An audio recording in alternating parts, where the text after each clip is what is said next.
Government of India की diplomacy ने एक इंडियन सिटीजन की जान बचाने के लिए और वक्त जीत लिए। निमिषा प्रिया एक भारतीय नर्स थी जिसको सिर्फ 24 आवर्स के बाद यमन में फांसी होने वाली थी। उसका एग्जीक्यूशन को अब यमन की हुकूमत ने पोस्टपोन कर दिया। ये कोई आम न्यूज नहीं है, इसके पीछे महीनों का चलता हुआ डिप्लोमेटिक फाइट, एक माँ का इंतजार और पूरी कंट्री की प्रेशर थी। आइए पूरी कहानी आपको समझाती हूँ। सोच रहे हो ये निमिषा प्रिया है कौन और उसको फांसी क्यों होने वाली थी। निमिषा प्रिया एक भारतीय नर्स है जो कि केरला की रहने वाली है।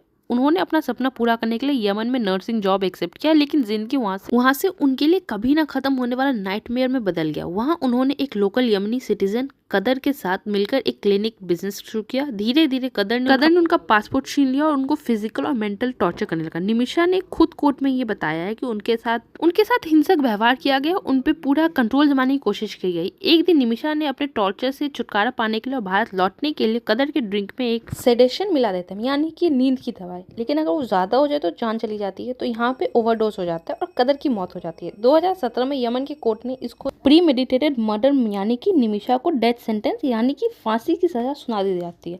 तब से निमिषा की मां प्रेम प्रिया हर दरवाजा खटखटा चुकी थी। भारत में रैलीज निकली, पिटीशंस फाइल हुई और मिडिल ईस्ट में लीगल टीम्स ने एफर्ट्स किया। यमन के लॉ का कहना है कि अगर विक्टिम की फैमिली दिया एक्सेप्ट कर ले तो फांसी माफ हो सकती है। दिया का मतलब होता है इस्लामिक लॉ में एक तरह का ब्लड मनी होता है, जिसका मतलब है आर्थिक मुआवजा जो कातिल का परिवार एक विक्टिम के फैमिली को देता है ताकि उसको माफी मिल सके और सजा माफ हो जाए। लेकिन अब तक कदर की फैमिली ने इसे एक्सेप्ट नहीं किया था। तो हालत ये हो गई थी कि निमिषा के एग्जीक्यूशन के लिए काउंटडाउन शुरू हो गया था। सिर्फ 24 घंटे बाकी थे। निमिषा की माँ का पूरा दिल टूट चुका था।